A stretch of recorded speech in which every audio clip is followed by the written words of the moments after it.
Greetings. We here at PLD Projects want to make it known that we wholeheartedly support the strikes by both SAG-AFTRA and the WGA against the greedy corporate studio executives. It is a fight for basic human decency. Our reviews, discussions, and critiques are in no way supporting the studios, merely dissecting the art and how these wonderful actors and writers continue to influence us on a daily basis. We thank you.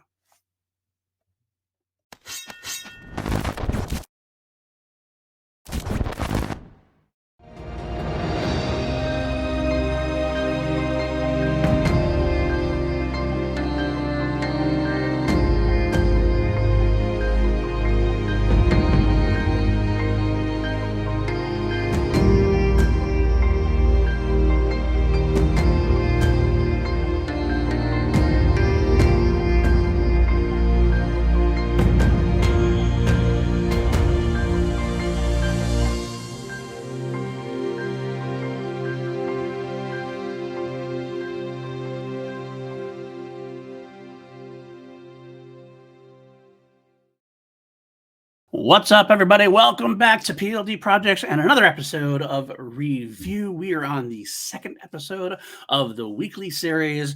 The tailspin started already a little bit. It's a long process, but we're getting there. We're getting there. I am your host, PLD, and of course, is with me as always, my compatriot Lego. How are you doing, my friend? I'm doing pretty well, and I recently learned Lane Smith and Clu Gulager are two entirely different people, and my mind is blown. Wow, you know what? I never even thought about that because I knew Lane Smith specifically from V. That was my introduction to him. But now that you mention it, now I've seen Clue in action, I can understand the confusion. I definitely thought they were the same man. Wow, I want to see. I wonder if they did a movie together ever.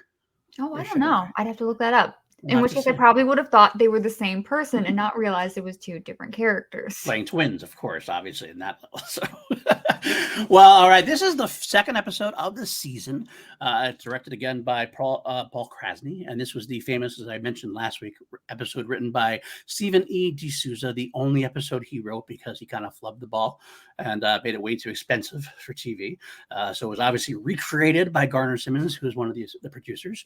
I'm not sure exactly how much is left of Stephen D'Souza because he's the one who got the writing credit, and how much is Garner. But I could see where a version of this could have been a very expensive show. It's definitely pared down a bit, though. Definitely pared down a lot. I can see it a couple different ways how it's pared down. I also want to say that this is really, I think, again, it's been a while since I watched this, but I think this is really the only time we have an actual continuation per se, as far as this is literally a part two. They're more episodic after that. I think there might be one other that has kind of a sort of connection, but this is really part one and part two. I kind of feel like, and I could be wrong about this. I could be very wrong about this. This is going back to when I saw the first time when it appeared on TV. I think they aired the first two episodes together, I want to say.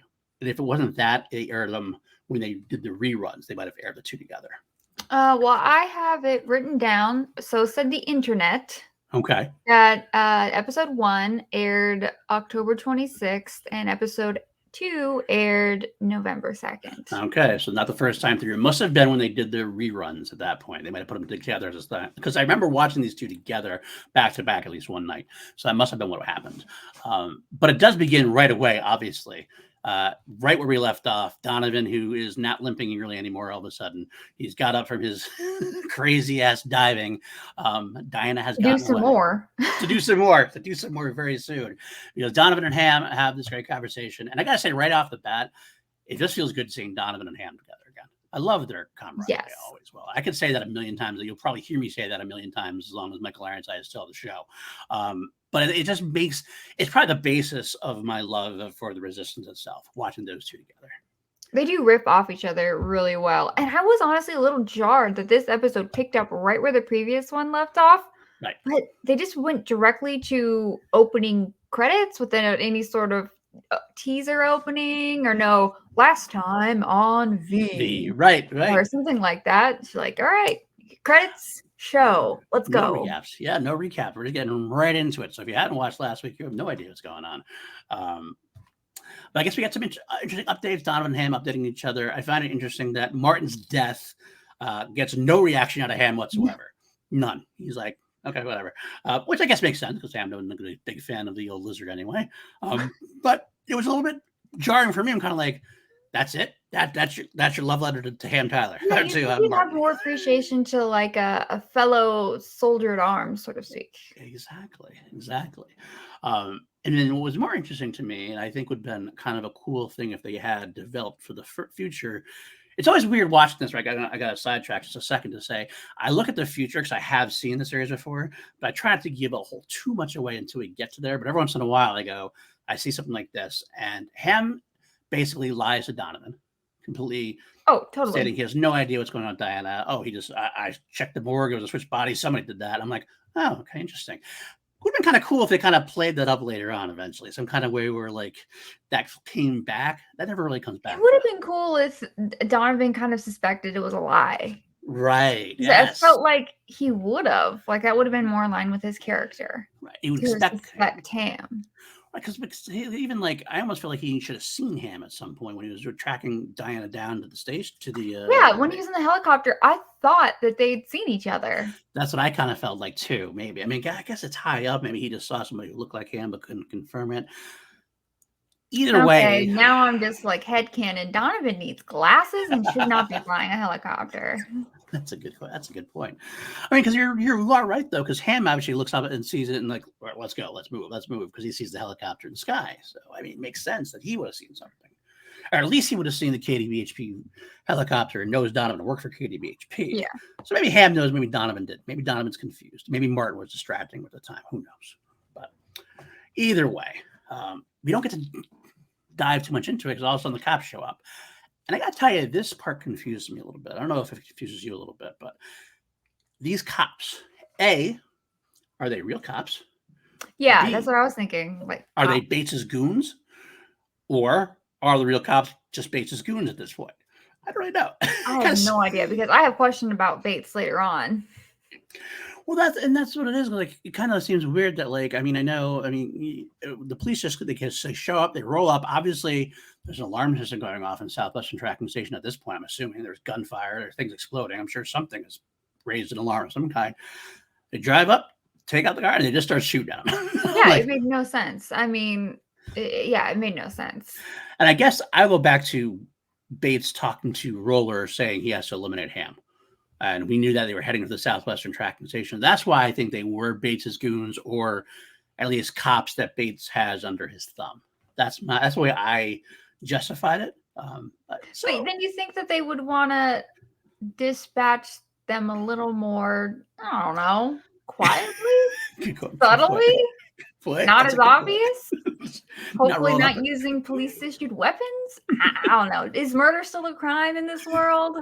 That's a good question. We're just coming back from war. We're just settling back in. I mean, it has been a year. I don't know. I mean, Bates is a powerful guy, obviously. I mean, who knows what he can get away with? Maybe that's... he's basically king. It's fine. Okay, yeah, we're going to get there, too. Go ahead.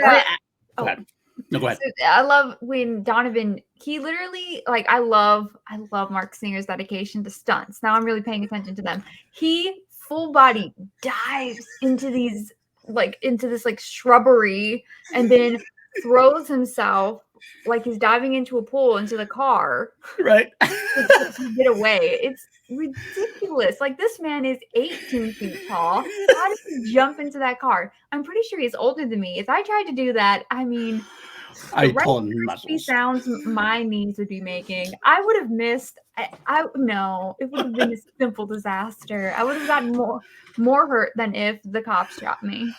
I feel like Mark Singer is a wannabe stuntman. He wants to do stunts, but he's an actor. So he's like, I'm going to make this the most out of my action sequences as I possibly can. He is the prototype Tom Cruise. That makes a lot of sense. I feel like Mark Singer would be Tom Cruise if he was in that situation as far as acting goes. This has broken his ankle. That's true. Good point. And if he did, he would have kept going like Tom would have. He wouldn't have given up on the scene. So that's why he's like 3 feet taller than Tom Cruise. So he declared the jump. That's a good point. A little short joke, TC legend. I get it. I like it. I've had a week, VLD. It's okay. I like when you get a little snarky. It always adds a little extra juice to the show. I like that.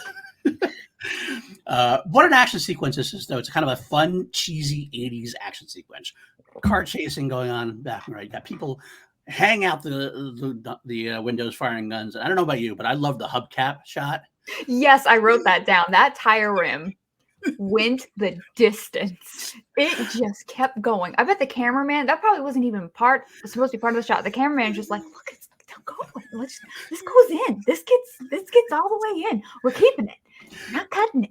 That was my question to you. I was like, I feel like they couldn't have planned that, right? That just should have happened, right? That's the only way that could have happened. Had to have just happened. Had to have. I mean, rubber was made like 20 years later. They didn't have that technology back then. They didn't have the technology. There you go.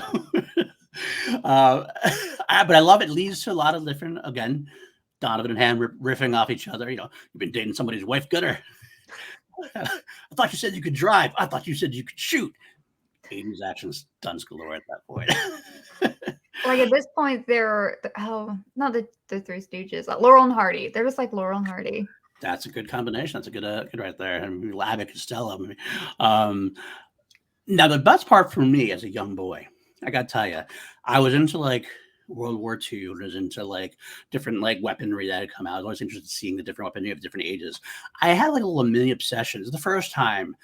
I was the miniseries. I had seen a gun like Cam Tyler had, the MAC-10 gun he had, and it was so interesting to me because it was like this little like, it was like a machine gun, but it was like small, like a pistol. I was kind of like, that's such a weird. I've just never seen that before. And so Donovan gets to use the MAC-10. I feel like it's always like Han Solo using Luke's lightsaber. I feel like only Han Tyler is supposed to use the MAC-10, but Donovan grabbed it and shot out the side there. I was like, that's so weird and different. That's a little aside. That he had the glove compartment just full of like guns and ammo.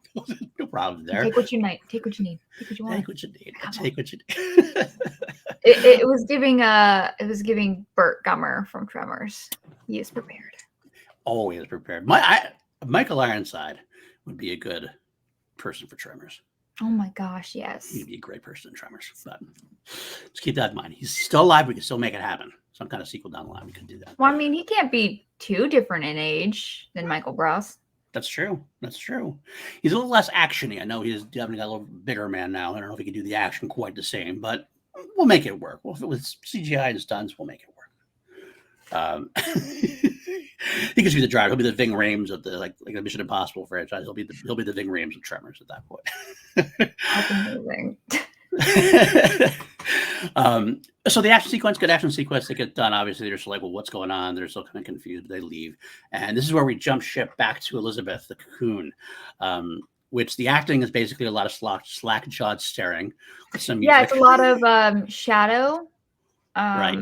Kind of giving. I don't want to compare it to The Thing, but it's a lot of shadow acting and people reacting to shadows.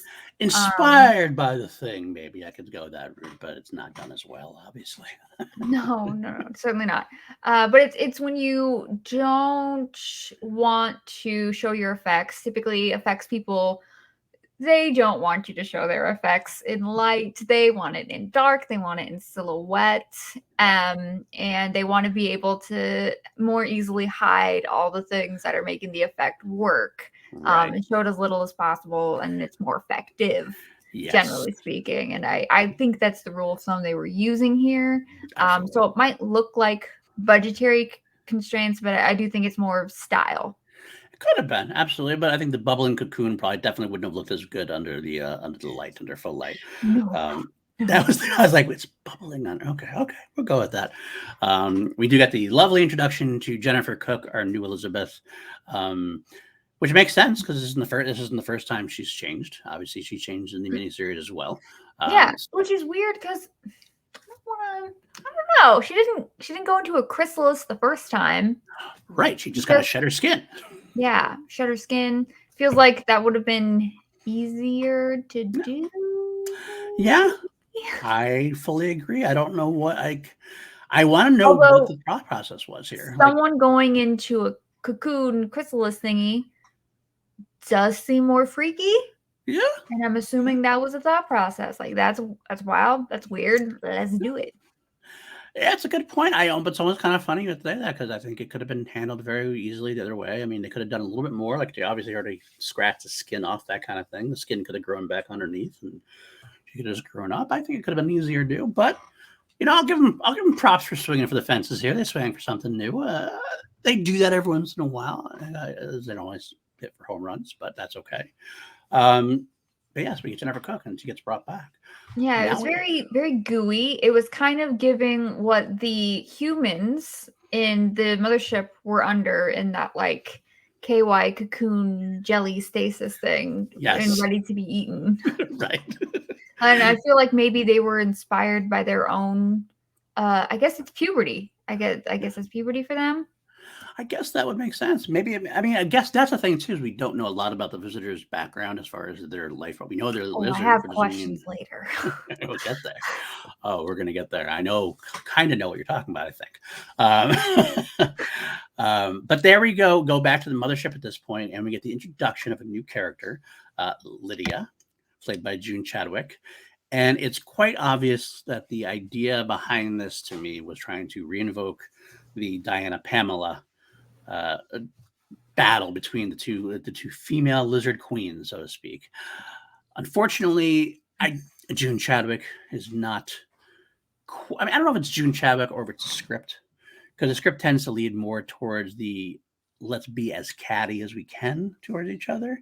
I actually like Lydia and Diana a lot more than I like Diana and Pam. Really? Okay. Yeah, significantly more. Oh, talk to me here on this one then, because I'm kind of. Well, I mean, I feel like they actually do have conversations, and clearly Lydia is trying to, outrank and maneuver Diana, and I think she's just doing simply a better job of it.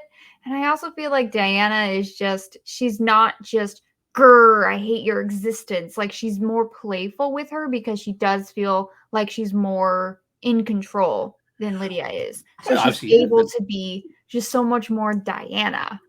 That's true. Obviously, Diana was obviously in Lydia's place in her battle against Pamela. So Diana does get to be more Diana than Lydia. I will give you that. I'll definitely give you that. Although later on in the episode, I have a number of comments regarding their wardrobe. That's fair. That is fair.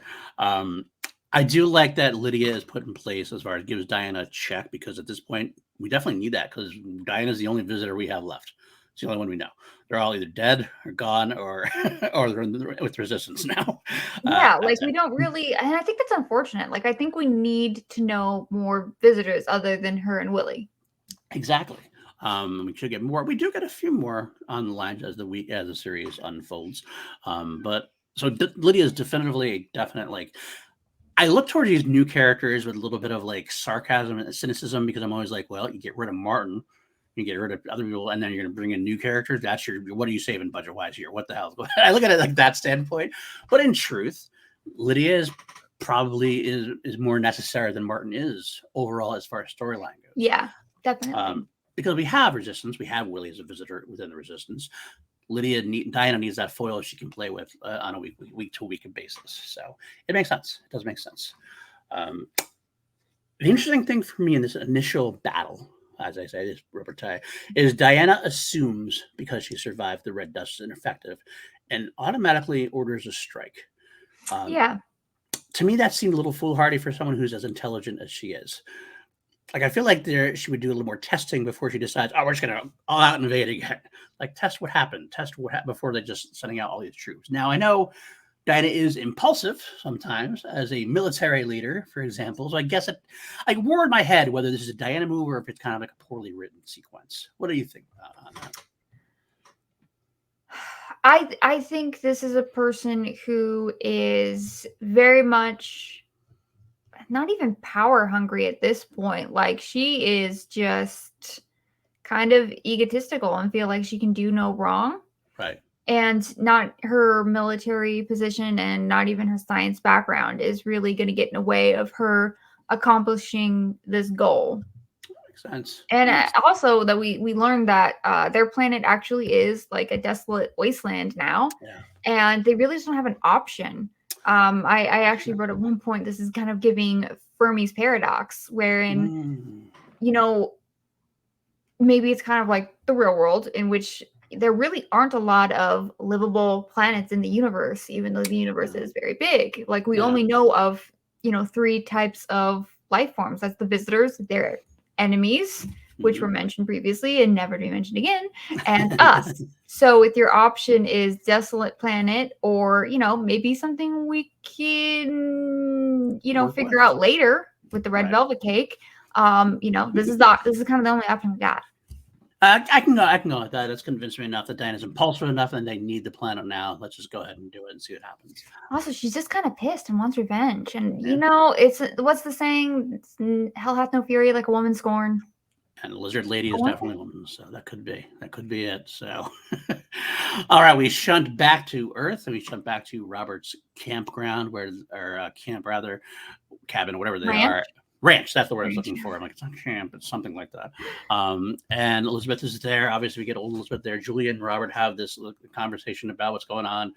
Kind of not sure what's going on. They're still trying to figure out what's going on with Elizabeth. But it's interesting to see we can't get hold of Robin. Obviously, I mean, it's not a bad thing for us, obviously, but no less Robin, the better. Robin only appears briefly in this episode, so it's definitely a good thing for us. And even then, I had criticisms. I'm so mean. You're very much the Diana to Robin's Lydia at this point, I think. Yeah. Now, I like about this is obviously at the end of the conversation we had, Diana had sent this guy Roland, another visitor, after Elizabeth, specifically looking for the little girl. He's got like a little proto phone with a picture of Elizabeth on it, but it's important that it's like the picture of like 6-year-old Elizabeth, not like, I'm approximating here, 16-year-old Elizabeth.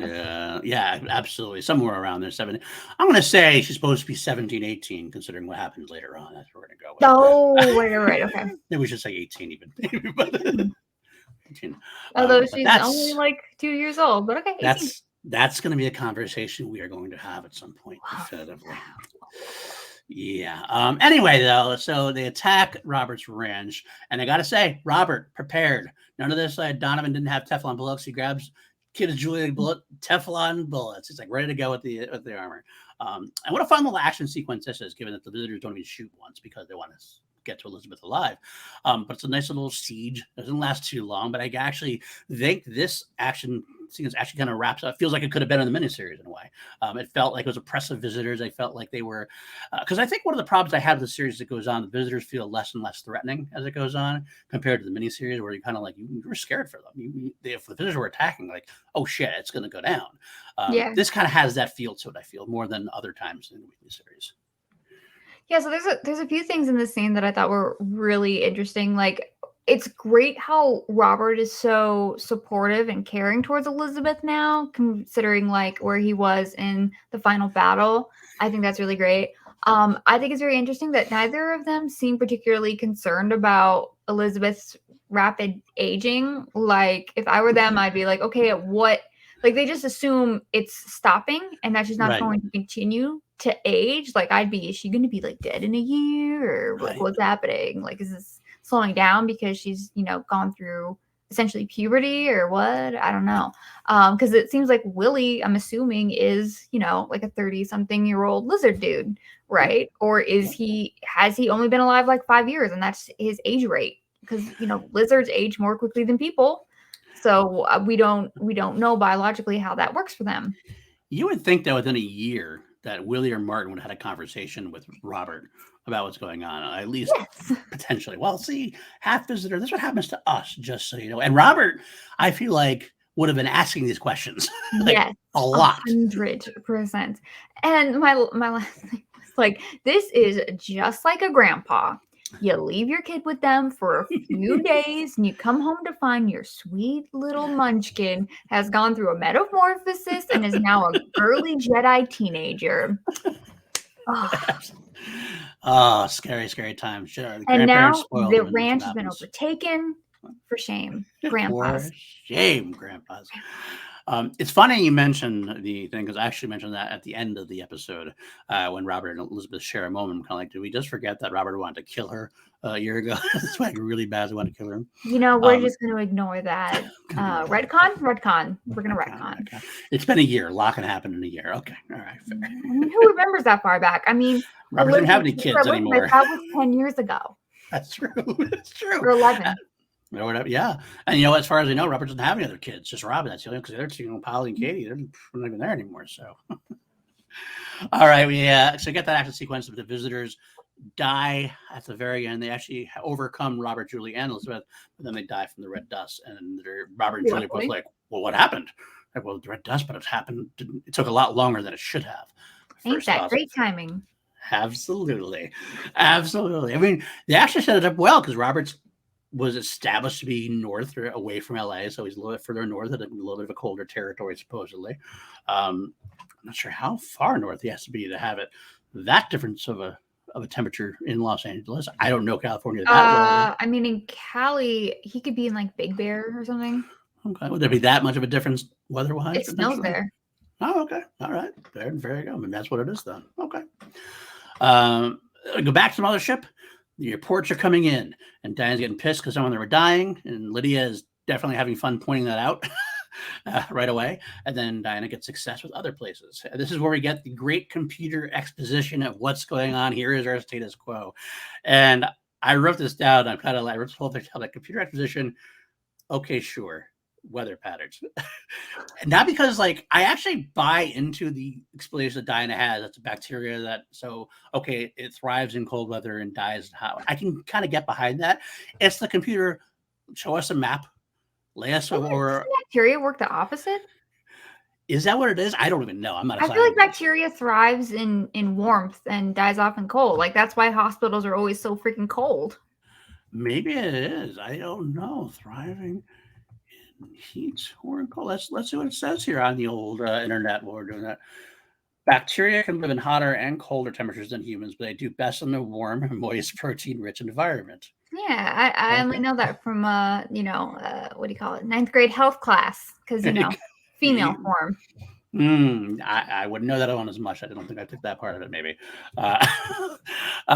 Okay, well, I guess that's bad science. But we'll go with it. Maybe, you know what? The red velvet cake is just the inverse. But also, like, what? Okay, I'm trying to remember.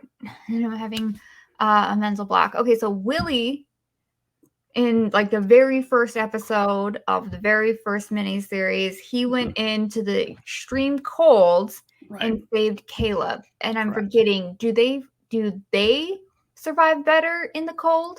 They're lizards, so they can survive really cold temperatures. Heat is something that's not good for the visitors, generally speaking. Right. So that's interesting that the place where it would be better for them to inhabit is now less habitable. Good call.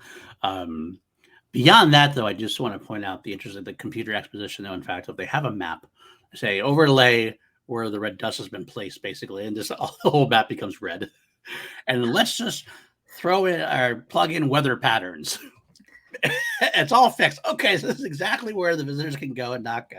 It's just it's visitor science, visitor computers, so maybe they have better systems than we are. That's what we can go with.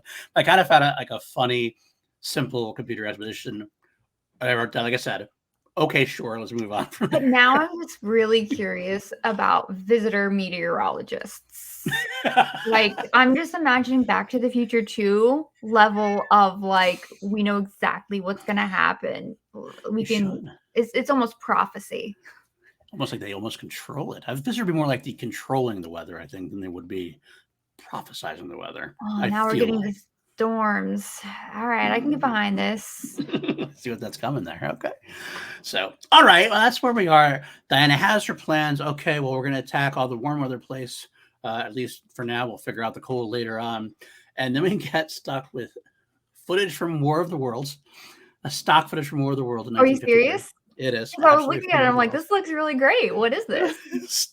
That's what it is. It is War of the Worlds and a few reuse sequences for the miniseries. I definitely caught that. I wrote definitely had recycled shots.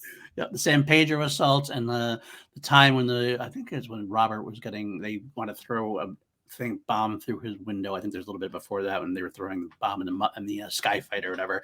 I actually find it funny that they reused that footage of the ranchers or the Jeep guys driving by and throwing a bomb on the mothership, because the whole tenor of the sequence is supposed to be that the visitors are routing us.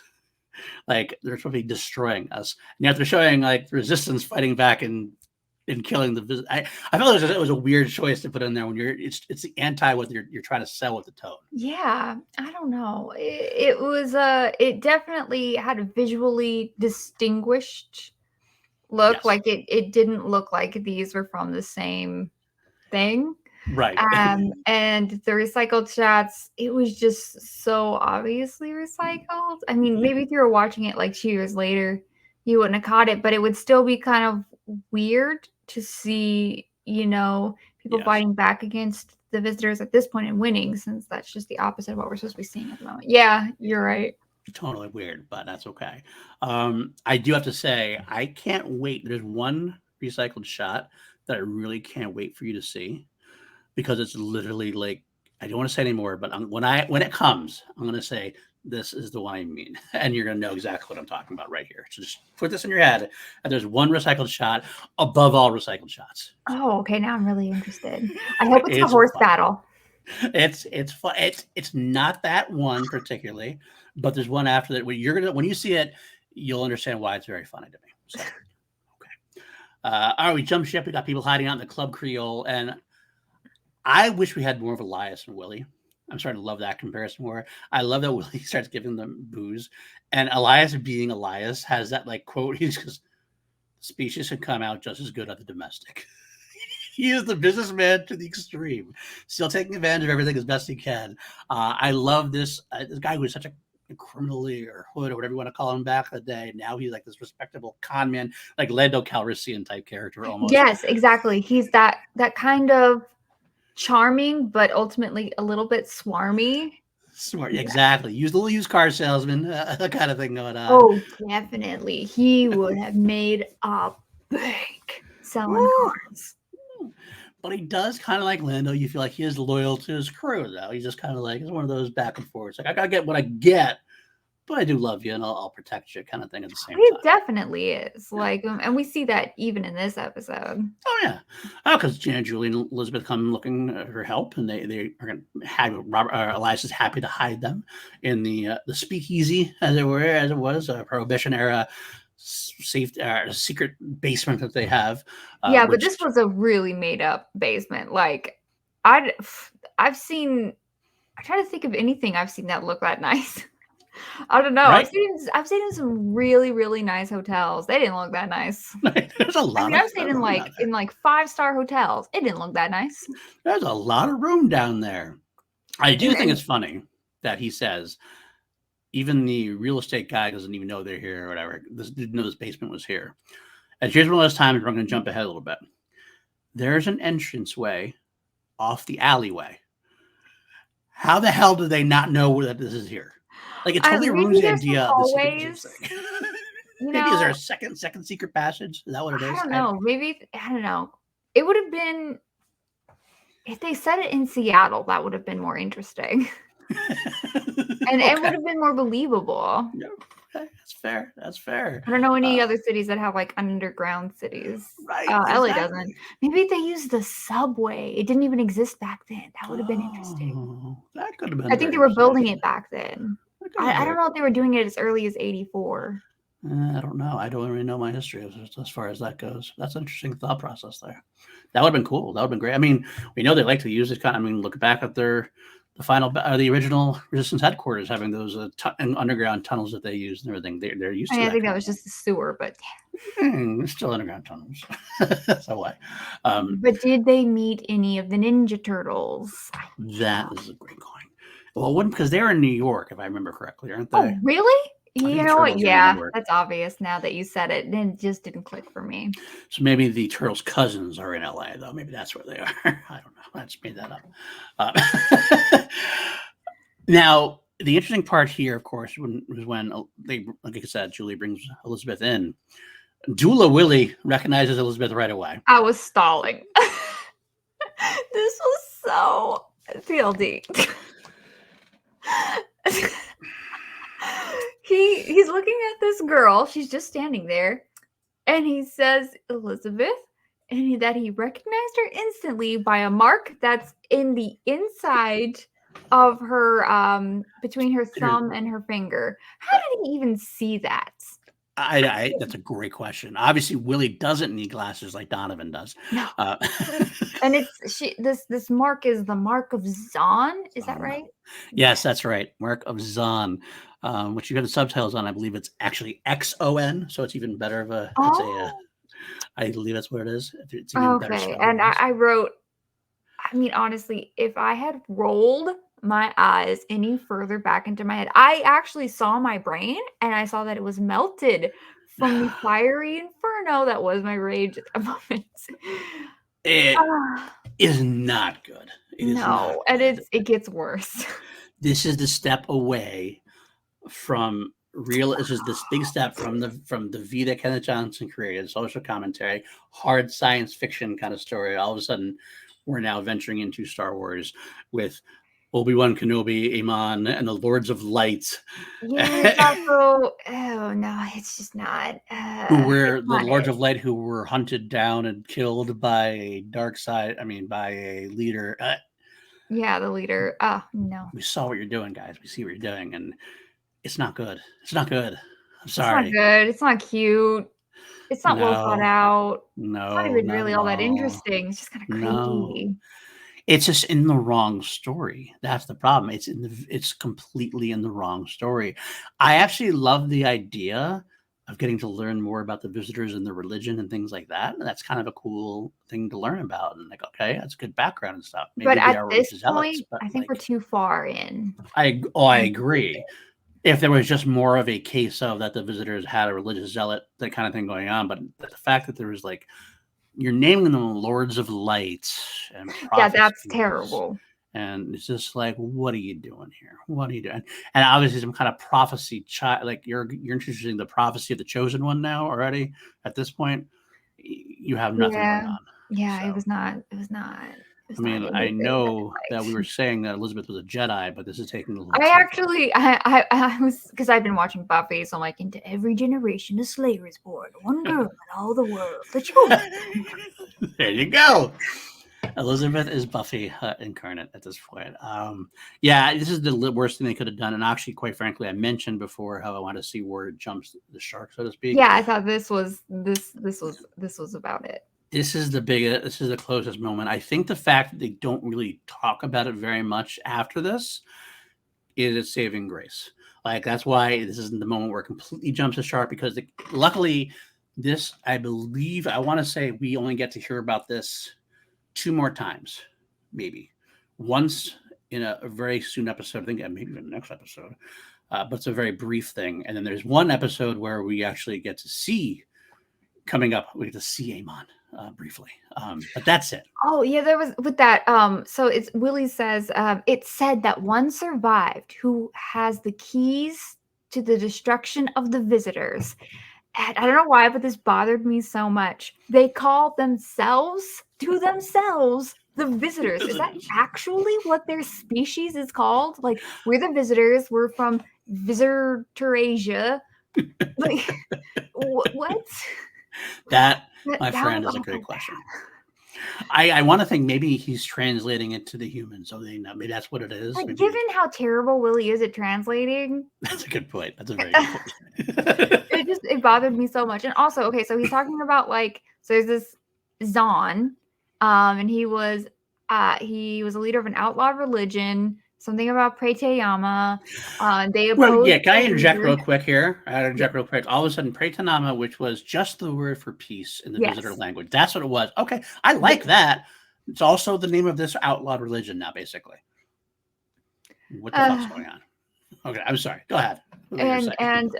So he opposed the leader until he had them, the Lords of Light or whatever, killed.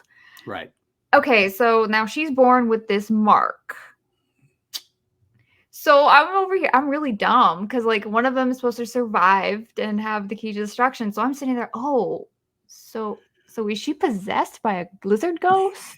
Is she Amon? Or is she like this deity reborn? Or is she like Audrey Rose? She's just like the Are reincarnation? they the Buddhist? I'm just confused. I think the idea is supposed to be, and I think they just didn't bother going with it. I think the idea was somehow Elizabeth was going to be able to lead them to Amon because she had the same mark. That makes a lot more sense than what my brain was braining. I was like, I think so. I'm not sure because they're not very good at explaining what they're talking. Yeah, that makes much more sense. She's got the key. All right, I got you. The key is a map. Okay, I'm following. Bingo. There you go. The question I have now, also in this explanation, which Willie talks about in the prophecy, is Amon has the keys to the destruction of the visitors, but isn't Amon and Lords of Light, aren't they visitors themselves? Yes! I'm so confused. Unless they mean like overtaking the current power structure of the visitors, maybe. But like how old is this religion? Good question. Great question. Maybe these lizards do live a long time. Oh no, maybe their lives are just so short that like in 2 generations this has been able to happen. No, that's a good point. Things go fast for them. That could be possibly. Yeah, could be very, very, very possible. My favorite part about this sequence, though, is the fact where Willie ends this whole thing, and Elijah's kind of like, "Wow, shit." Julius responds is, "Yeah, I got to go back to the lab." like, oh, religion. Okay, gotta go. I gotta go back to the lab. Bye. Okay. Bye. My favorite part was actually this really dumb detail, but that I actually thought was really great. I love small details like this, and I don't know whose decision it was, but it was really smart. And that Elizabeth the whole time is clinging to a stuffed panda like a little kid would. Yeah. She's still very childlike. Very childlike. Yes, I do like that. And she's not talking either. That's one thing we haven't said yet. She didn't talk very much when she was younger. She kind of was talking as an 8-year-old or whatever she was, but now she's kind of back to being mute. And we don't know if that's a cocoon thing or if it's like what in terms of like writing, what was the point of that? Like, it didn't seem like it ultimately had any point. No, I mean, like her first word is said later on during a climactic moment, but like I think wondering if the point was the writer said, well, she's still recovering from the cocoon, so she can't talk yet because her body hasn't completely healed from the cocoon yet or something. Maybe her vocal cord did just grow like 10 years and a day and a half. Maybe they're strained. I don't know. But again, she can walk around fine though. That didn't seem to bother her. So I don't know. Yeah, I don't know. It just didn't really vibe with me. And I mean, I guess I get the reason to age her up was just so they didn't have to have children actors. Right. But absolutely. I kind of feel like they looked at that like it's like, this is like our own little personal Doctor Who thing. We actually have a built-in storyline reason which we can change actors. Let's take it and go with it, kind of thing. I'm glad that Jennifer Cook's in the series. I do like her. I think she does a good job with what she's given. It's unfortunately what she's given isn't always the greatest, but that's okay. As we're going to find out eventually. All right, from there we get back out to Donovan and Hammond. This is one of my favorite sequences in the episode. Again, this is the one time it kind of feels like the visitors are oppressive and are winning and are intimidating. Like it's just this guy on the air going, "Oh my God, everything is terrible." He's witnessing, like they're doing a lot of telling instead of showing, which again I think is much more of a budget saver at this point. You just have a guy on the radio talking about how bad things are while Donovan and Hammer are driving around with some fires going on. It kind of like gets the point across enough. I really love that. It really reminded me of, I don't know if you've seen the TV miniseries The Stand.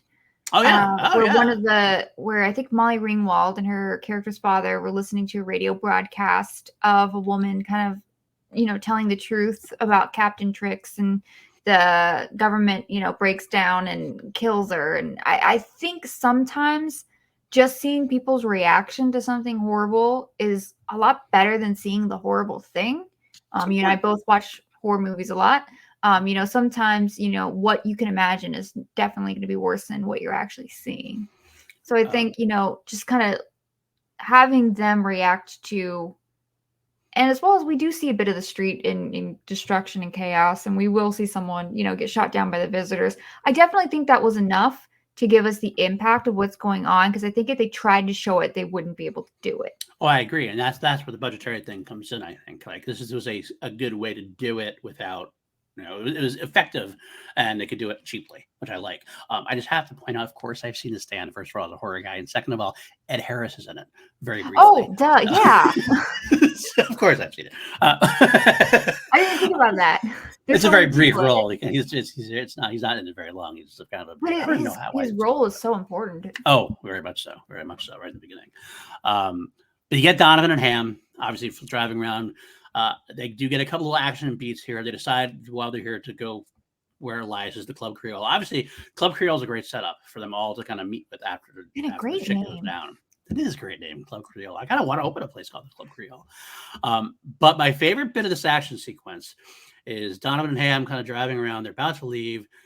They see somebody getting shot, and Donovan's, of course, like, we're going to have to put this right.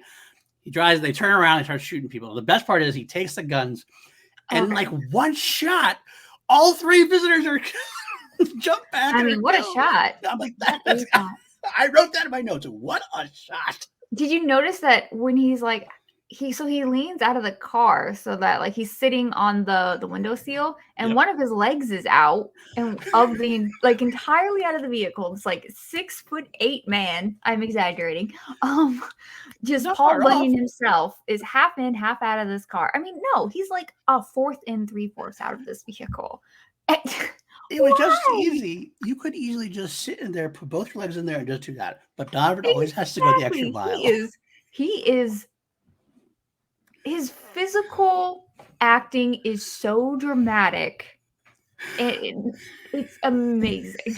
I'm glad you're picking up on this now, and I pointed that out. I like it's better as the series goes on. I feel like Donovan Mark Singer kind of like at some point kind of like realizes that this is not going well overall, and I think he's just like, I'm going to have the most fun with this as I possibly can, because he has some great physical moments in there. I don't know if that's it or if it's just that's what he does. Maybe that's just what he does. Now I'm wondering what he's done after this, because I've only seen 2 things he's done after this, like The Watchers 2 and a great episode where he plays Jacob the Immortal in Highlander, the series. Yes, I do want to watch.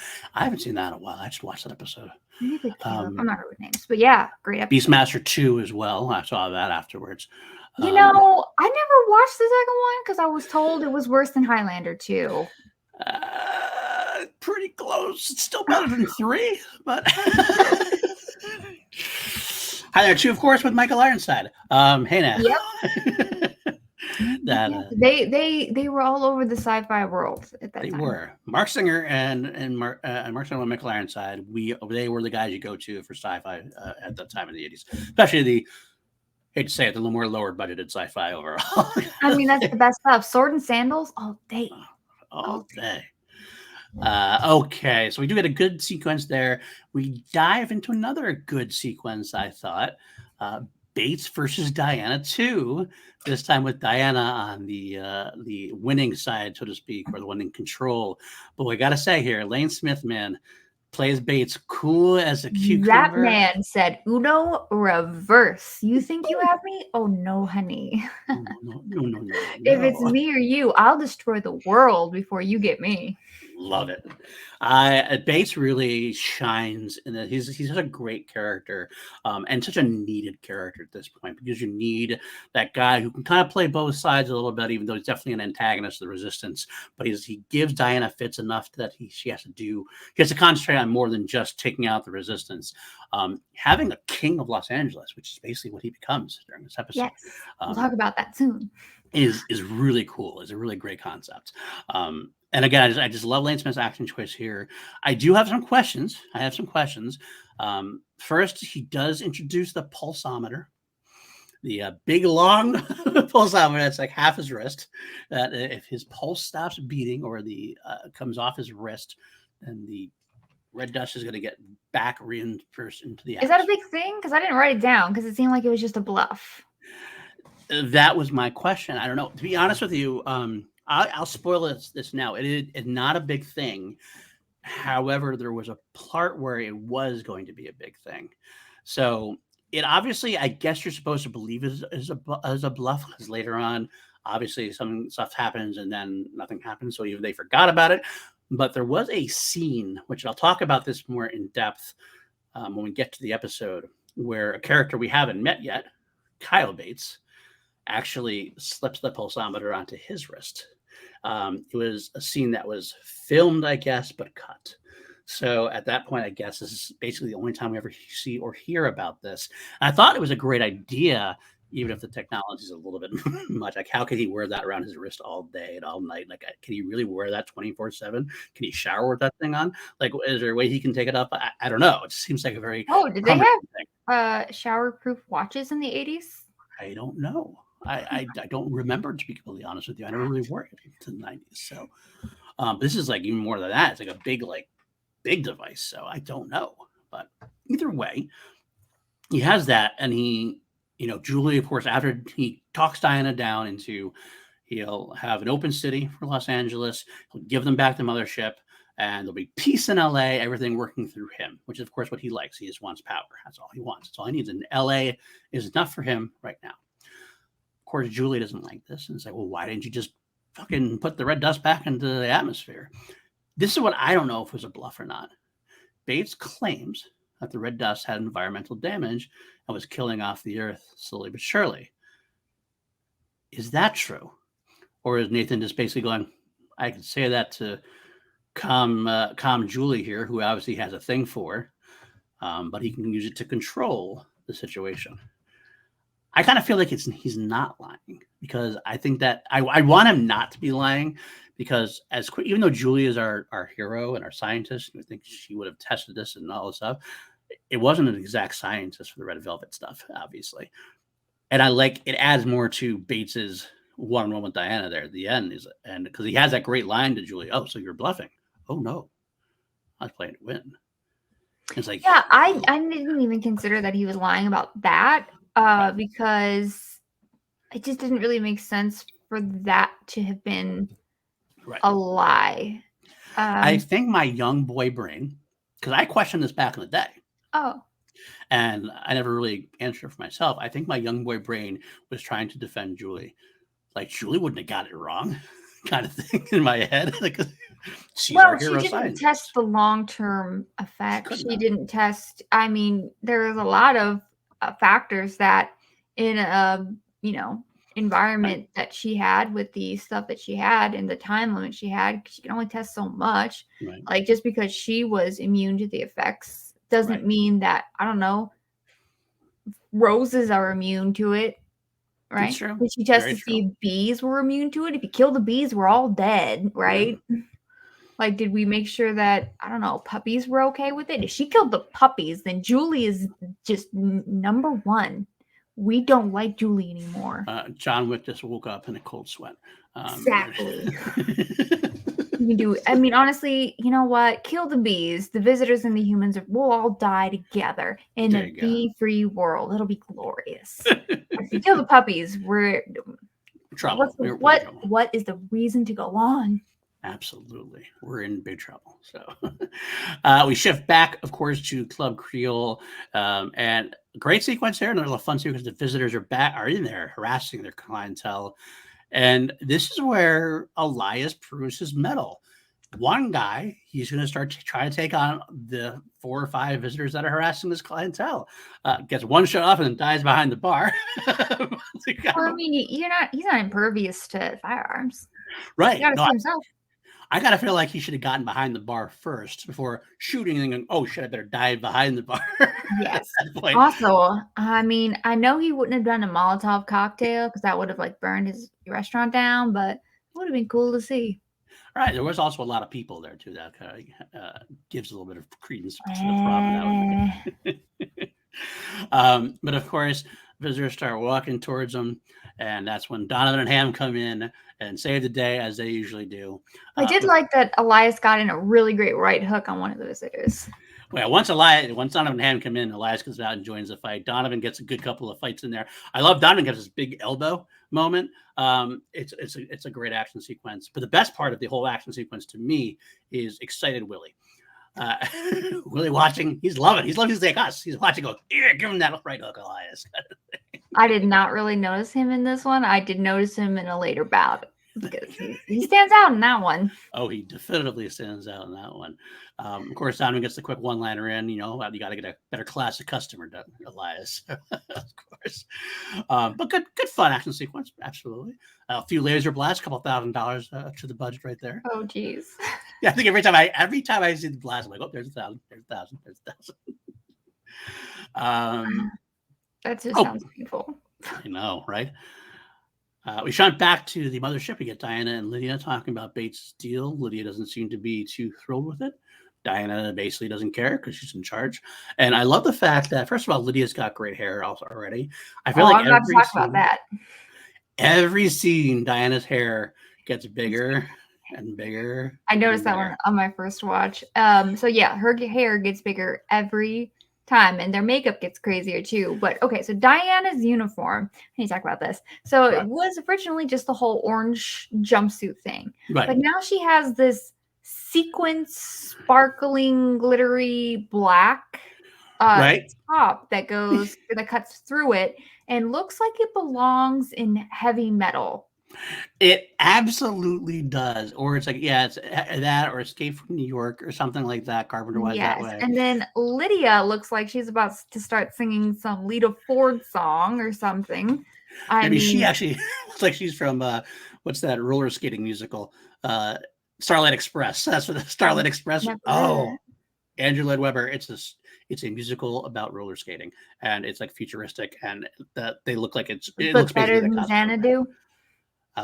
Probably along the same lines. I'm not gonna lie. Maybe a little better. Music's probably better. Music's actually okay. With that hair and makeup, I'm sorry, that would take at least 3 hours. I mean, that's with human technology. Maybe the visitors just go right in front of a thing and boop, it's on. But I'm sorry, there's no way you're telling me that those women were not getting those clothes on without someone using a plier to zip those outfits up. They're so tight. That's not even an outfit now. That's just their actual epidermis. Yeah, absolutely. Especially on Diana's form. I think at least Lydia is still mostly jumpsuit, so I think she has a little bit of it's very tight. I feel like there's some breathing space for her as far as it going, but it's still definitely tight looking, that's for sure. But I think it's kind of unfortunate, and I think part of the reason that they have the black in is to make because it looks like the orange material is a lot thinner than what they were previously using. So I'm like, I think they needed to hide some things there. That could be it. That absolutely could be it. She'll be wearing something else later on, and I'll talk about that Elvis outfit. I love that Elvis outfit. Actually, I'm not going to lie. When we get there, I actually had a poster of Diana in that particular outfit on my door growing up. That's so funny. I'm not going to lie. It was actually the only full-size V poster I could find anywhere. So, but I grabbed it when I saw it at like either a comic book store or maybe a convention or something. I don't remember. I was like, oh my God, it's Diana. It's V. I got to have it. Because I probably would have had Donovan and Ham if I really wanted, resistance on my wall. But yeah, either way. So we also this is where we start learning about the particle beam triax. Oh dear. Which is the namesake of the episode Dreadnought. We learn that this is it's kind of vague about it. Like Lydia is saying this, they use this to protect the space lane, supposedly. And yet it has the power to destroy a world. Again, these Star Wars comparisons are off the charts in this episode. We have an Alderaan, we have a little bit of a Death Star. A little mini Death Star right here. We have the Jedi Knights.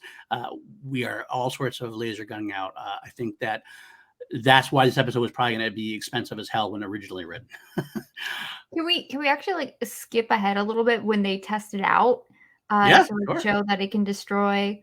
And they destroy one of Jupiter's moons. And I just wrote in my notes, oh no, they evaporated Io or Europa or Ganymede or Callisto or Thebe or any of the other 80 moons Jupiter has. Right. Yeah. No. But it does look not the worst. I've seen not good, but not the worst. For 1984 NBC weekly TV series budget, that wasn't bad at all. I actually enjoyed that one as far as that goes. I believed it enough. I'm like, okay, you can get away with it that way. I did like the design of the ship. Yes, the design of it was actually kind of cool looking. I just wish we had this is known not about a it flying before. saucer like all of their other ships. Right. This is kind of a, I don't know, it kind of had a more of a triangular Yes, a shape to it. Not quite. little bit Star Destroyer-esque, like a mini Star Destroyer kind of thing. I feel like it was Star Wars related. I think It that's did what we were look going like for. that. It was definitely giving that. It looked like a little Lego set. That's exactly what it looked like. Exactly. I did like it overall, but it does beg the question, like, well, where was this thing? I feel like they would use this thing earlier if it had that kind of power. So, but okay, all right. So Diana's going to take it, and she's going to use it not to destroy a planet, but just to destroy Los Angeles. Because how? But okay. Yeah, I mean, I guess if you look at Rogue One, the Death Star could be the energy could be poured down to just destroying a city. Maybe that's I mean, but this is 84, so it's a lot different. I don't know. So maybe Rogue One pulled from V. Who knows? Maybe that's what happened. I hope not. That would have been hilarious. You got the director's commentary, like, yeah, I watched V. Well, there is a point where I believe I wrote, "What in the Last Jedi am I watching?" Ooh, all right. I can't wait to get to there. Okay. Well, we get back to the Resistance base, and Julie obviously brings the news of Base's idea and plans with Diana. Sleeping with Diana, as they put it, sleeping with the enemy, Willie Elson. Ooh, really? Getting all a little interested about that. I like this debate they have, although you feel right away, again, how the weekly series in my mind goes down a little bit as far as the visitors being less intimidating and less of a threat. The Resistance is also much smaller. Now, I can let it go a little bit in terms of because they're just starting to get back together. But like the Resistance always kind of had that group. There's always people around doing stuff. In this case, it's just our crew. And that's like the Resistance at this point. I feel PLD, the war's over. I will agree, and I'll say I feel it a lot more later on. But at this point, there's definitely a fear here. But I do like the fact that Ham strikes out on his own. Ham decides he's not going to go along with the Resistance. He has his own agenda. He wants to just kill Bates, even though the rest of the Resistance doesn't really want to do that at this point. They want to take the mothership. But the idea of Ham striking out his own is something that should be done, and is definitely giving Ham that wild card angle. I think is important to the series. I like this aspect to it. I agree with that. He doesn't have Chris at this moment, but still have to do it on his own. But it does add a little element to the story. So I was happy to see that.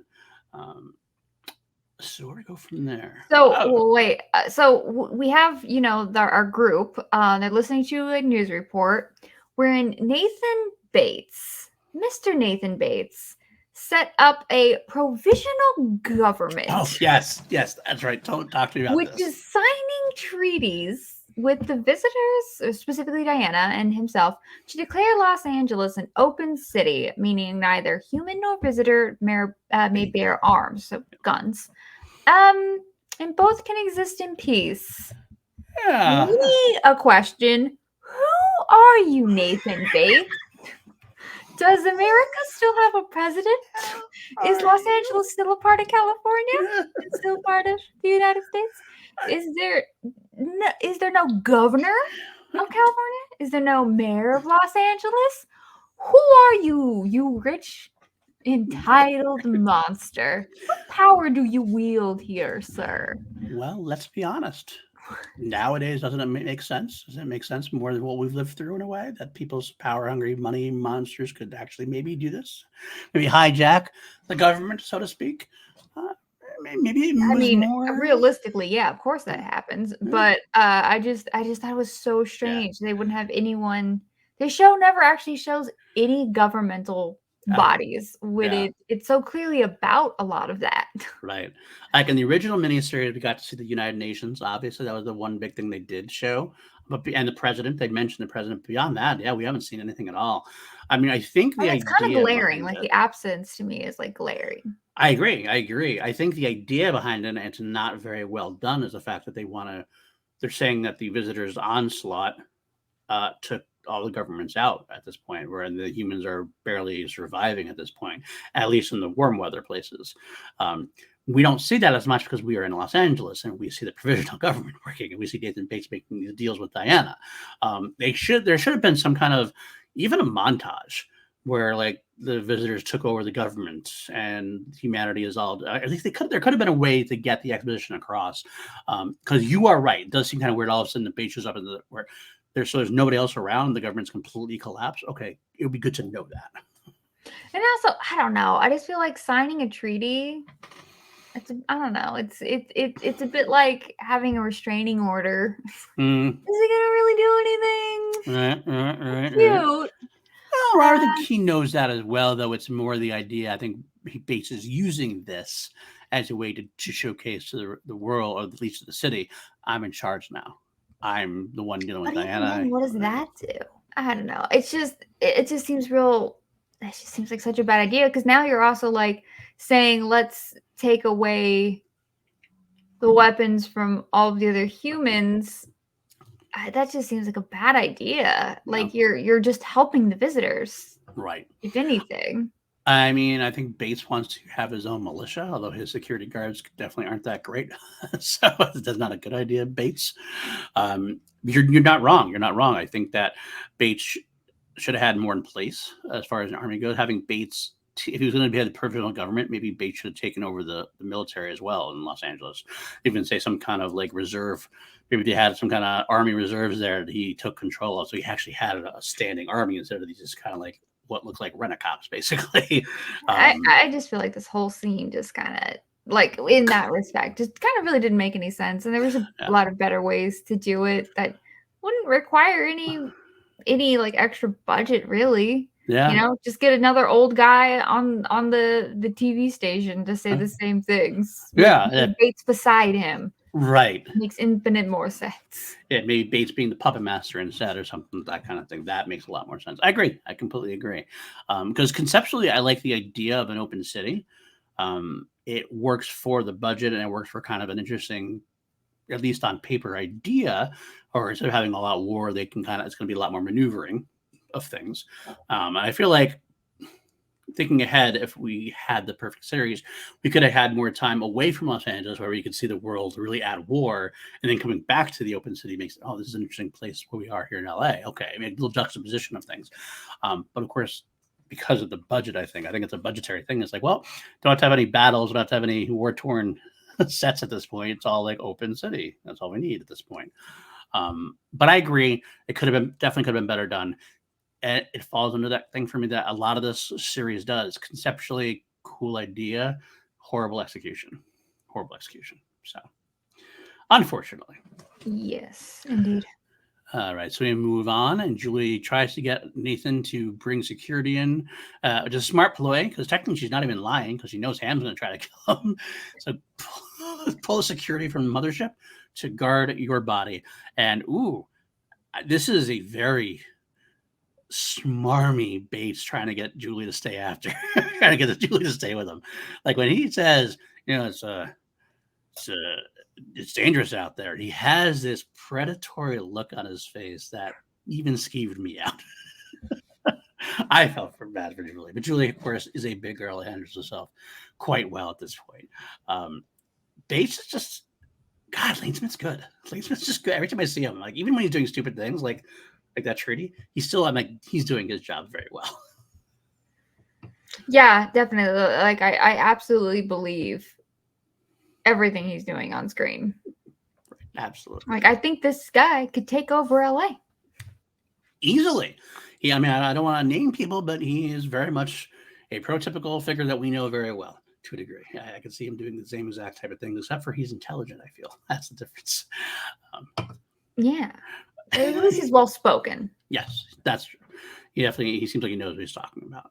All right, we jump back to the Resistance and we get Donovan's planning, and this is where I had a few issues. Donovan, of course, being the field general of the Resistance at this point, as they are going to try to steal the mothership. Why does Robert think he can fly the mothership? Robert, as we have seen over and over, is clearly capable of doing everything. You had a problem with Donovan. You had a problem with Donovan flying a helicopter. Robert Maxwell's like, What you got going? I can fly it. Come on. I honestly maybe just missed that. I think I just latched on to like Elizabeth needs to start the engines with magic, and I just didn't get anything else that happened in that scene. That's fair too, because I was actually going to get there. That's the other part. Donovan suggests Padawan Elizabeth come in, and man, I got to tell you, the look Jennifer Cook gives Mark Singer. I think Jennifer Cook might have had a crush on Mark Singer at that point. Can't say no to Captain America at that point because she is all in. Even though, and to me, I'm like, okay, so Robert's going to eventually agree. He does put up a fight, but he agrees. Yeah, I'll bring my 2-year-old to raid the mothership and to take the mothership away from armed guards.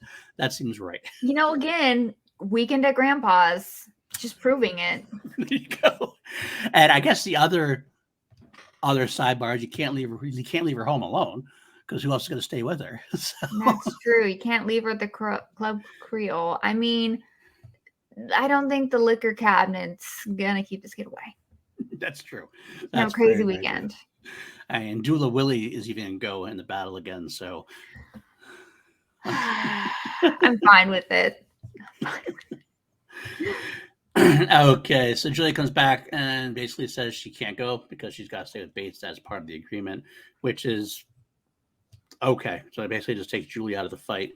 But also, like, how small is Mr. Bates' security that they can't be in both places at once? This is really taking a lot of gust out of his wind.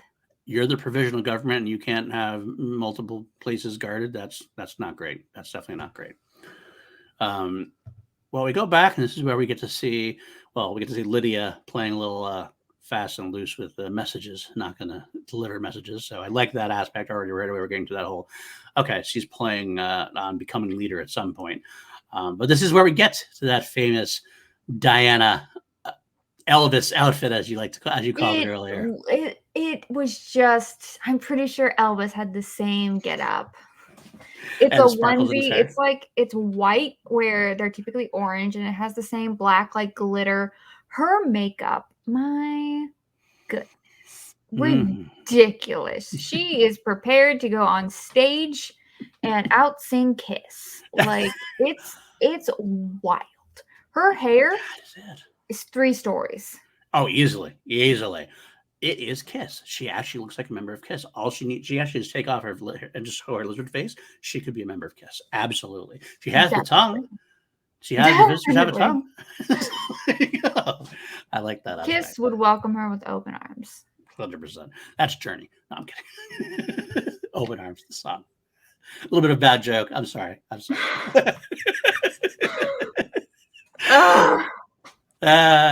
glad if I can make you do that once episode, I've done my job. All you have to do is just make me painfully aware I don't know who sings any song.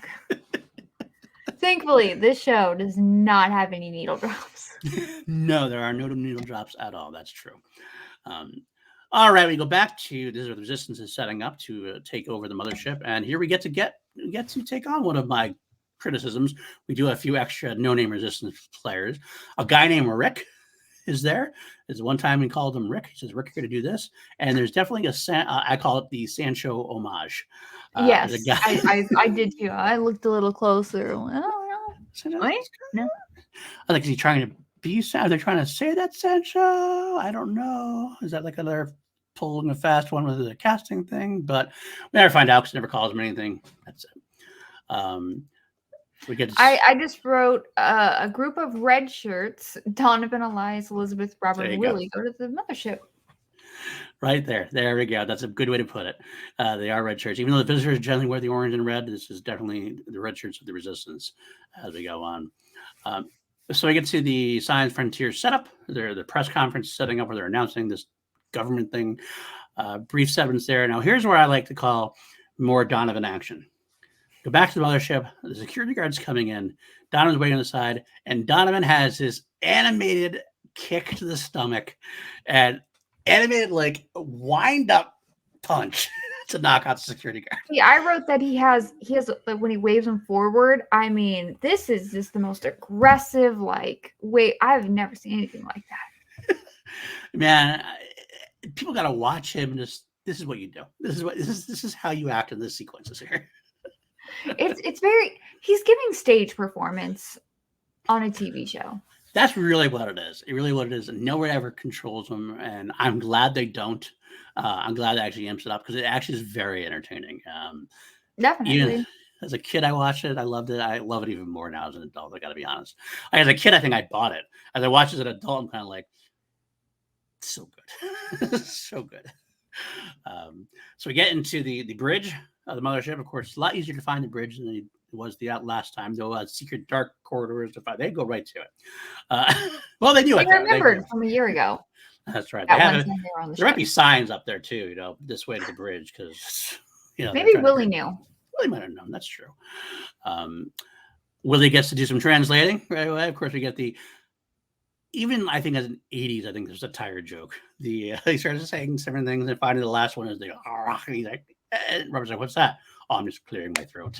Yeah. Also, but I noticed like if you're looking on screen though, at the bottom corner, they have some of the instructions in English. I'm seeing that too, which is kind of funny. I'm like, they're right there for you, Robert. You can't see that, but Willie is great though. This whole sequence, I gotta say, as we start doing get into the whole sequence, he has some great lines during this one. Now I gotta ask you a question. Now this is just me. Maybe this is just me, but they get Elizabeth to starting the engines. I still don't understand how that works or why that works. What I also don't understand is why is her powers. Is that a puberty thing? Because he looks like she's orgasming. I don't know. She starts going like something going on down there. I feel like when you're doing magic, you have to think about, acting wise, what does this look like to convey to the audience? And that's just what she chose to do. Yeah, that was a choice. There's definitely a choice. I'm wondering if in the 80s they maybe instructed her to do that to get different kind of ratings. I don't know. I don't think so. I don't think it was really intentional. But I think that's why at some point someone invented, if we're gonna do magic on screen, we're gonna need wands or something. We're gonna need some sort of light coming out of hands, less space, more visibility. Exactly, because I don't know, whatever works. She has her orgasm and she starts the climax and she gets the engine started. There we go. I did. I absolutely did. It's such a weird thing to do, but anyway. So then we get, of course, the mothership starting. Everybody that sends off alarms everywhere back into the mothership up where Lydia is, and the Triax is coming into orbit. And also the security guys on board, the Rent-A-Cops that did stay behind to guard the mothership. We're not guarding Nathan Bates. So probably the B team, I assume. Yeah. Well, they weren't the A team, that's for sure. Because the A team would have got this done. And actually, I was thinking earlier that Ham and Donovan kind of remind me of the A team. I could see that. I think they would fit in perfectly. Ham would probably make a good B.A. Baracus. Donovan is a little bit of combination of Hannibal and Face. A little bit of combination. Really, I would have said Hannibal is more Ham. More Ham.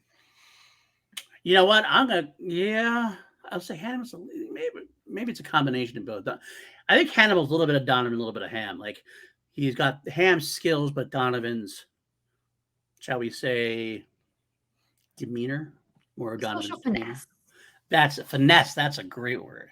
But Ham has the bad attitude Baracus. Whereas Donovan's definitely got the look and the charm of Face. So very true again. So either way, the security guards start doing their thing. They start chasing them down, and it's kind of this weird battle. I mean, I knew it's coming, but it's definitely, again, they're saving budget because there's no lasers involved. It's all just regular guns versus regular guns. But why do they surrender the door? That's what I don't get. Like Donovan and Elias are at the door guarding the bridge. The security guards come running down. And Donovan and Elias decide to go in and let the guards chase them to the door. I kind of feel like you don't give up that position yet. That's just a military thing? I don't know. Maybe I'm wrong, but it just feels like they gave a lot of room for the guards to basically, they can sit at the door and kind of like go pick them off one by one. So you're giving up ground. That did not even occur to my brain. But then again, I'm not Hannibal. I don't think of the strategy stuff. That's fair. But what happens is Donovan goes to the bridge shot, and the guy comes to the thing and shoots Robert right in the gut. So now, PLD, because of you, I am 100% blaming Donovan for the most horrible deaths of my 2 favorite characters on this show in as many as 2 episodes. Ridiculous. I wrote, I'm out, I'm done, I hate it here. I was so sad because I knew this was coming, and I kind of felt like you didn't. And I was like, she's going to be upset. She's going to be upset. I don't not remember this at all. I blocked it. Now I'm reliving this trauma. It's a terrible place. It is. It is. And I agree. I think that Donovan shouldn't have done it. It is Donovan's fault. I mean, it does spur the Elizabeth grandfather. This is where it comes to me. I'm like, okay, this is the guy who wanted to kill you a year back, but okay. Yeah, but that was back when she was a toddler. She doesn't remember that. That's true. That's true. In her head, it's like 10, 11 years, 12 years, actually more than that, because she was actually even younger when she said that. Yeah, she was like a toddler. Yeah, so, okay, fair. We get the battle sequence now, though, where that's pretty much it as far as the guards pretty much go. They don't do a whole lot more. They shoot a few shots in there. It does give Willie a few jokes where he's trying to Willie goes to straight up combat nurse. Like he's there to address wounds, give out ammo. Clips. He's fumbling around doing his best, but Robert's bleeding out. I gotta say, we get the one good thing when Eli's like, "How'd you get the visitor army drafted?" Okay, that's funny. That was funny. My poor doula. But I do gotta say, when Willie does try to be the nurse, he starts going with Robert trying to patch him up. I actually was touched. There's a very emotional moment. It was Willie and Donovan kind of look at each other. And Willie kind of gives him the shake in the head, and Donovan, Don responds by just going I don't know what to do, in a way, because that's Donovan's MO. Julie's well, he's got to fly the mothership. We got to get this mission done. That's how Julie is. Julie doesn't care. She's when she's in the mission, nothing else matters. Donovan's always been the one to try to save everybody. Yeah. And that's his character. He doesn't want to let anybody go. So when he sees that Robert's hit bad, he gets exasperated. He's like, shit. He doesn't know what to do. But I really did, as far as I'm going to rip the show apart when it deserves it. I did like that little acting sequence between Mark Singer and Robert Englund there. So they pull off a good one, I think. But subtle, but definitely very good. Yeah, exactly. It is sometimes subtle for the better. At this point, we go back to the press conference where they are informed that the mothership was being taken over, which unfortunately, this was a good thing because Ham has to miss the shot. We know Ham's not going to kill Bates, but Ham is such a professional that I kind of had in my head when I first watched it, just well, how is Ham going to miss this shot? How are they going to? Ham is up in the rafters. Oh, he is prepared to make the shot. Right. So how do you make him miss a shot and not look incompetent? Well, you have the press conference all of a sudden end early because that's going on. So all of a sudden, Ham's taken a little bit by surprise, and he has to try to rush the shot, which causes him to miss, unfortunately.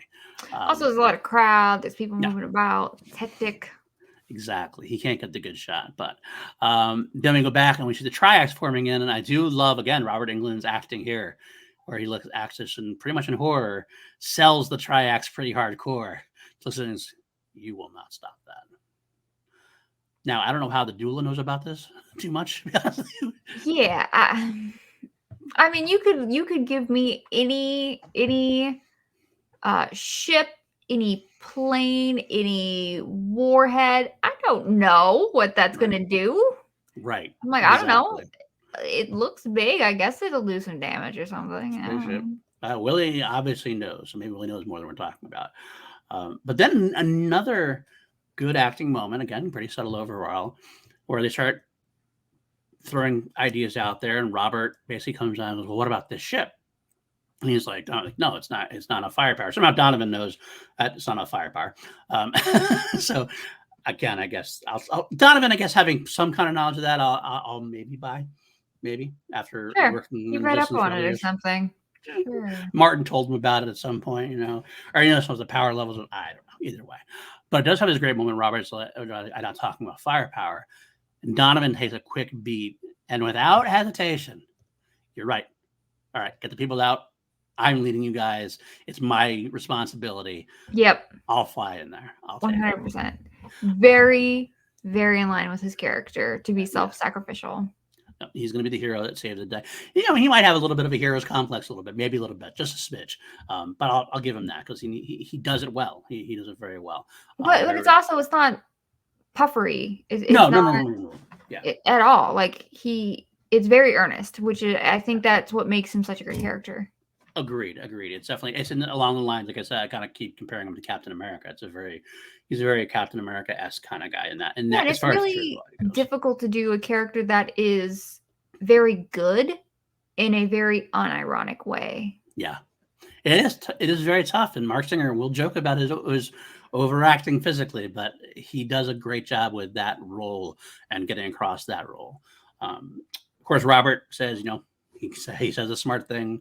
I drew the short straw. I'm not going to make it anyway. It should be me. Of course, he has to leave Elizabeth then. Weekend at Grandpa's. Elizabeth just left. The 2-year-old just left the crew. Oh, they'll love you. They'll love you. Okay. But this is the part where I said, "What in the Last Jedi?" Oh, this is the part. Yes. The part. Okay. Because it's. I mean, Independence did the same thing. Independence really did rip this off. Mm-hmm. But yeah, he takes the ship once they get away and drives it straight into the particle beam triax. Yep. You missed one thing. Oh. Probably my favorite Willie line of the episode. Oh, yeah, Robert, I will never forget you. You are a great zero. Great zero. Corrected hero. Hero Willie. Exasperated. Like that, like just mildly like the hero. Oh, yeah. Only Willie could say something so earnest and be so completely wrong. It's a perfect character moment for Willie. But, it's perfect. You know what he means. Absolutely, which is why it's beautiful. Like, it could have been cheesy the way they did that, but I thought they actually handled that very, very well. But Robert Englund looks so sad in it. Like, you don't feel like it's funny at all. Right. You're just like, oh, heartbreak. Yeah. Does not feel good in a place like this. There you go. So yeah, Robert destroys the mothership by destroying the triax. Elizabeth, of course, shouts out and is upset. Grandpa, no! Sancho right in frame there. As I watch it, Sancho's in frame there. Sancho made it out. I don't know if Rick made it out, but Sancho made it out. Or Sancho 2, I guess I should say, actually. Sancho 2. Sancho's cousin. And then Sancho we have a discount. Sancho discount Sancho. That's right. That's right. Dollar store Sancho. Raphael Campos, we miss you. Again, a little batch of Diana and Lydia, which is actually artfully done. Diana did Lydia's about to throw Diana under the bus to the leader. I think that's been her goal the entire time. Lydia she's ambitious enough to take Diana out so she can be in charge. But Diana did leave her in charge while she went down to the press conference. And so the particle beam triax was destroyed under Lydia's command. So they both are like I guess. Yes, this is like two siblings whose parents went away for the weekend and they both did something wrong. And then one wants to tell the other, and the other one points out that they'll tell them too. To this degree that the weekend never happened. Fine. This episode's all about weekends away from your parents. It is. It 100% is. Now I hope next week we get a weekend at Bernie's. Oh, that would be great. That would be absolutely great. So we get a little, we go back to the Resistance headquarters and we get this little, I don't know what it is. It's a Jedi funeral ceremony thing. I wrote, "Oh, help me, alien Jesus." It's creepy. It's creepy. Like this is, I'm like, oh, this is the moment Robert Englund was cast as Freddy Krueger. This is it. This right here. Where Willie's indoctrinating this poor child, Elizabeth, into his weird culty religion. Whatever you do, don't wear Nikes. Touch in the face, got a little facial contact, a little bit of Star Trek in there, a little Spock thing, I think, as well. Don't besmirch. Vulcan. Don't besmirch. So Vulcan. Can I say Vulcan? Yeah, it definitely is. It's fine. And then we almost get through the whole episode. Almost get to the episode without a moment from Robin. But no, at the end of this episode, we do get a moment from Robin in the car, who somehow, how long is this trip she's taking? Because it feels like this episode took a lot longer than it would take her to get up to wherever she's getting up, because California is not that big, and I don't think she left California. California is quite large. If you're driving through it, I mean, that's your whole day. I mean, if you're going north, if you're going east. What's the driving from LA to is like 6 hours or something to that effect, correct? If you're driving from LA to San Francisco, that's 9 hours without traffic. Okay. If you're driving all the way up to like Oregon, that could be 12 hours. Still, either way, it felt to me like this was not all in the course of one day. I mean, maybe she stopped, got a hotel, had a nice sleep. That's true. Parents need their sleep, and they do like to do that. That could be the way. Okay, I'm buying. I'll buy it for now. I'll buy it. Also, she seems like the kind of person that, like, she's gonna drive 3 hours and then be tired. Who does that? But she gets stopped. Well, here's another thing too, because there's this roadblock of some kind. She stops at this roadblock. Yeah, but it's run by the visitors, which is very. That's what I was going to throw in there, because if you're she's definitely been driving for a while, and if she's been driving for a while, then she should be at a point where I would think, considering, because I think she is supposed to be going north. Didn't they say that she was going north? I believe that was sad. Either way, it was north from Robert's Ranch, where the Red Dust was working. Yeah. So, like, at this point, the Red Dust should definitely still be working on the visitors. But I'll let it go. What I don't really understand is, okay, so the roadblock happens, and you're going to get out of your car, leave it, and just kind of run into the woods when you have no idea where you are. Yeah, and also they gave us this she's going to Santa Cruz. Oh, wait, Santa Cruz. Yeah, she's definitely already be there. Right? Yeah, definitely. But I think they gave us this kind of wide shot where they show us just these large sweeping plains of kind of nothing, which if you've driven through California, that's pretty much what it looks like for most of it. Unless you're taking a more, ocean scenic route. But then she gets into the woods. These woods cannot be big. Like, what we see in the shot is probably all there is. Like, girl, where are you going to hide? Yeah, that's a good question. I was so mad at it. I'm like, where are you going? Where are you going? Very, very interesting and intriguing. But we'll have to talk about this more next week, for next week's episode, because I'll jump ship. I'll do a little bit of preview, and then we can kind of give our last words on what happens in this episode. Next week's episode is the episode that did not run the first time through. They actually ran only during the reruns because of various things that made it supposedly too much for primetime viewing. Ooh. Having seen the episode, I don't think there's a whole lot. But again, going back to the 80s, maybe it's a little bit of different time. Oh, that moral panic. We'll talk about that, I guess. That's maybe what happened. I'm trying to think of, there's only one sequence I can think of that's that bad. Maybe there's two, one horror, one. It is interesting when you're watching stuff from the 80s, because like if this came out today, I'm just thinking of all the people who would be so upset about the essentially they're not allowed to have guns in LA anymore, and how many people would be freaking out over an episode that had like a safe city or whatever, a closed city, right? Or an open city. Open city. City. I'm like, oh my goodness. Like, this was definitely pre that kind of conversation. Absolutely. So next week's episode, we do see what happens to Robin as far as what happened after her running away from the car. However, like I mentioned, because of the fact that they pulled this and didn't show it at that point, the fourth episode, the week we're going to do after that, is a different thing that happens after Robin runs away from the car, because we have to actually make that transition that happens a little bit differently. Okay, so now my theory is Robin actually already had magical powers, and she didn't get them, or Elizabeth didn't get them from her lizard daddy. That would actually make a whole lot more sense. And actually, I almost feel like I would believe that.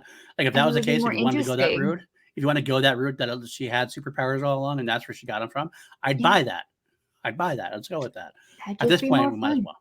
It would just be more fun. Why not? All right, that's what's coming up next week. A little bit of the episode is called Breakout, I believe. But what are your final thoughts on Dreadnought? This episode really sets up tonally what's going to be going on with Diana and Lydia in terms of this show just relied on their looks over everything else, which is very unfortunate because Diana, I don't recall the name of the actress. Jane Badler. Jane Badler. I mean, what a talent. What a Yeah. talent. That woman's death glare really could pierce your soul. Oh yeah. I'm loving what's going on with Ham being kind of solo and like the team up with him and Donovan. I'm never gonna be not upset over what happened with Robert.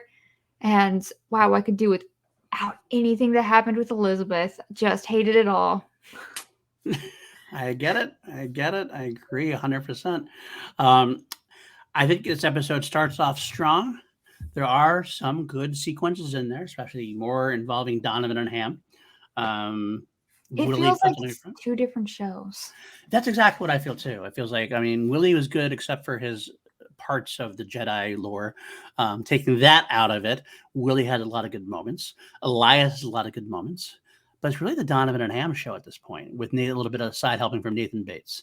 A lot that has potential, but it seems like they fumble a lot as they go through. So I'm not quite through saying it jumps the shark quite yet, but they're seeing sharks in the water. Let's put it that way. They're looking to see if they can jump it or not. We'll find out though. So that will do it for this week's episode. Lego, where can the folks find you? I could be found on the YouTubes at Legoland13. I could also be found on Instagram under Horror Explorer, spelled with all O's except for the E in Explorer. Then Cage Unleashed, I can also be found there, and on, where am I? Apple and Spotify as a podcast about the only Nicolas freaking Cage. God, I love that. What's next Cage thing you're doing? This week I'm doing Sorcerer's Apprentice. Right. I'm kind of going through the Jerry Bruckheimer team ups. Nice. I like that. Some of his best work. I'm not gonna lie. Definitely is. All right, you find me at Paul_Denuzio on Twitter. You can find me on Threads at PLD Projects. You can find me all over this channel, of course, obviously. Every other week we do 2 Meter for White Dudes on film. Right now, PJ and I have shifted. We were going to do John Wick, but because of everything going on, we decided to jump right into our Friday the 13th marathon, which is a lot of fun. I can't wait to talk more about that. I love getting to rewatch these ones. At the time of recording, I just rewatched the original Friday the 13th, and I'm happy to say it still holds up for me. So, that Tom Savini magic. It is really magic. I think every time I rewatch it, I find more. I kind of concentrate more on the special effects, even more. I'm like, that's so damn good. That's so damn good, Tom. Beyond that, every week we do Holy Snokes with Maddie Gunner. Myself and Maddie talk about Star Wars and the upcoming Ahsoka show. Crown Jewels. I'm working my way through the Queen catalog still, bit by bit, and finally. Well, actually, by the time you watch this, by the time you guys see this episode, the Harristons will have made its debut. Finally, I'm going through the entire IMDb listing of one Edward Allen Harris, something I've been working on and planning for a long, long time. So hopefully you're enjoying that. You enjoyed the first episode, which tells you how much of I don't know how to put this, obsessive person I am in terms of I'm doing an episode on a credit that I have that I couldn't even watch the actual episode that he was in because it's nowhere to be found. So I had to do an episode on something I only saw 3 minutes of footage-wise on the YouTubes. I did a similar thing with Cage. So yeah, that on works. On his first credit. It's gonna go as I go further in the Harristons. It'll be more stuff that I obviously have, and can't wait to get into those. Starting with like Night Riders and Creep Show and all those things, which will be right those times. So that's going to come up hopefully not too long. See how many TV episodes I have to get through first. I think that's it. Hopefully I'm not missing anything. If I am, check the channel. You'll find me on there. You'll find me on Spotify. You'll find me on wherever you listen to your podcasts. So if you want to support the channel, please hit that like, hit that subscribe, leave comments. And if you want to support even further, we do have a Patreon, patreon.com/PLD Projects. You can join such luminaries as Austin Cadell, Jeremiah Morris, Matthew Kearns, Brandon Buckingham, and Jeff Alterman. We appreciate everybody in the Patreon. And if you're not in the Patreon, I understand that completely. Just spread the word. Share it with your friends. Go, as Abraham would say, go tell your friends. And I got a bad case of Pon Farr. And you are the only cure. There we go. I got to edit it right there. So pray to now, everybody, and we'll see you in a couple weeks.